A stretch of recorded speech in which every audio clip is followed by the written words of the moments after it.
कौन है शुभेंदु अधिकारी? तो आज हम बात करने वाले हैं शुभेंदु अधिकारी के बारे में। जैसे कि बंगाल का जो चुनाव चल रहा था वहाँ पे सरगर्मी बहुत तेज है। वहीं पे टीएमसी से निकला हुआ नेता और टीएमसी को करारी शिकस्त दे रहा है। 15 साल के राजनीतिक करियर को बहुत बड़ी चुनौती दे रही है, बहुत बड़े अंतर से हराया है। तो आज हम सब इस पे विश्लेषण करेंगे, चर्चा करेंगे कि शुभेंदु अधिकारी आखिर है कौन, इनका राजनीतिक करियर क्या है, कैसा क्या ये आए, ये कब टीएमसी में थे, कब भाजपा में आए। तो आज सब पूरे विश्लेषण, आज पूरी सब चर्चा करेंगे हम शुभेंदु अधिकारी के बारे में।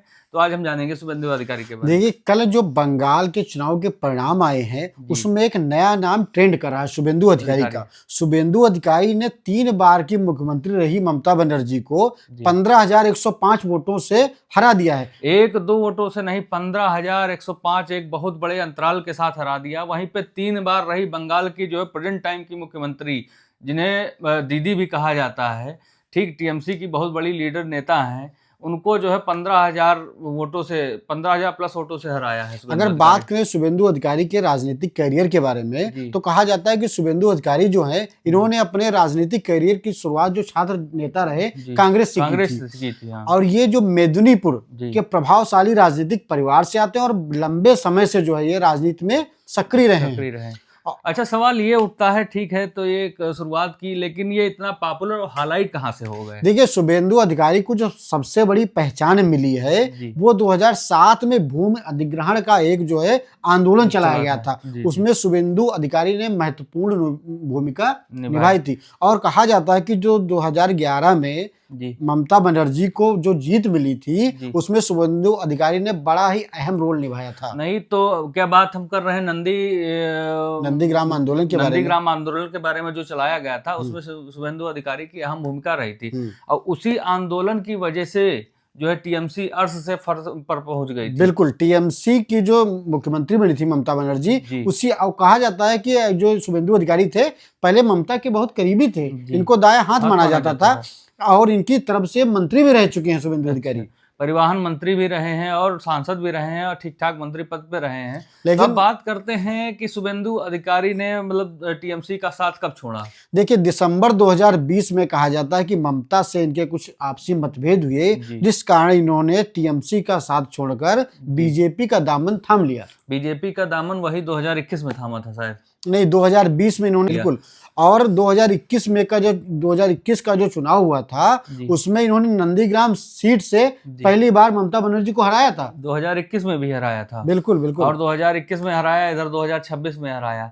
अब थोड़ा और चर्चा कर लेते हैं। जिस हिसाब से शुभेंदु अधिकारी बंगाल में जीते हैं और जिस हिसाब से चल रहा है, परचम लहरा रहा है, तो कुछ अहम जो है टिप्पणियां हैं, तर्क हैं, उस पर बताइए थोड़ा। देखिए, 2026 का जो कल चुनाव का परिणाम आया है उसमें भवानीपुर सीट से शुभेंदु अधिकारी को 73,917 वोट मिला है, जबकि उनकी विरोधी 3 बार की जो है मुख्यमंत्री रही ममता बनर्जी को 58,812 वोट मिले। आप बताइए, 15,105 वोटों की भारी अंतर से शुभेंदु अधिकारी ने ममता बनर्जी को हरा दिया है। जिस प्रकार से देखा जाए तो ये ममता बनर्जी के कैरियर पर एक प्रश्न चिन्ह खड़ा करता है कि आप 3 बार की जो मुख्यमंत्री हैं, आपको एक देखा जाए तो एक छोटे नेता ने आपको हरा दिया है। एक सांसद ने तुम्हारे ही गढ़ में, तुम्हारी सीट पे जो है 15,000 प्लस अंतराल से हराया, तो एक बहुत बड़ी चीज है। जिस गढ़ में अगर आप रह रहे हैं, वहीं से कर रहे हैं, अगर आप अच्छा काम करती तो ऐसा नहीं होता। वहीं पे बात करें अगर भाजपा की, तो भाजपा के बारे में भी थोड़ा सा चर्चा देखिए, भाजपा ने अगर देखा जाए तो बहुत ही कठिन परिश्रम, कहा जाता था कि बंगाल जो किला है वो अभेद है, बंगाल के किले को कोई भेद नहीं पाएगा। लेकिन जिस प्रकार से अमित शाह जी ने और हमारे प्रधानमंत्री, यशस्वी प्रधानमंत्री जो नरेंद्र मोदी हैं, और हमारे जो प्रदेश के मुख्यमंत्री उत्तर प्रदेश के हैं योगी आदित्यनाथ, इन्होंने बहुत परिश्रम किया है, जिस कारण जो है इनको बंगाल में जो है एक बहुत बड़ी अंतराल से जो है जीत हुई है। बिल्कुल, अगर देखा जाए तो 293 सीटों में आप 208 सीटों पे आपने विजय प्राप्त की है, और जबकि उनकी विरोधी जो पार्टी है टीएमसी मात्र 79 सीटों पर सिमट गई है।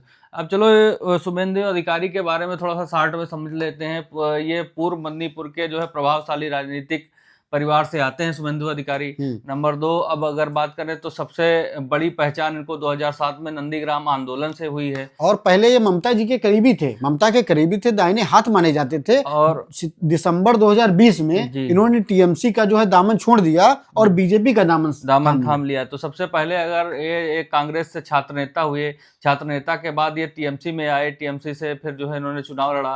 उसके बाद 2020 में टीएमसी का दामन छोड़ दिया। वहीं पे 2021 में भाजपा से लड़े, जो है ठीक ठाक अंतराल से जो है नंदीग्राम सीट से हरा दिया था ममता बनर्जी को।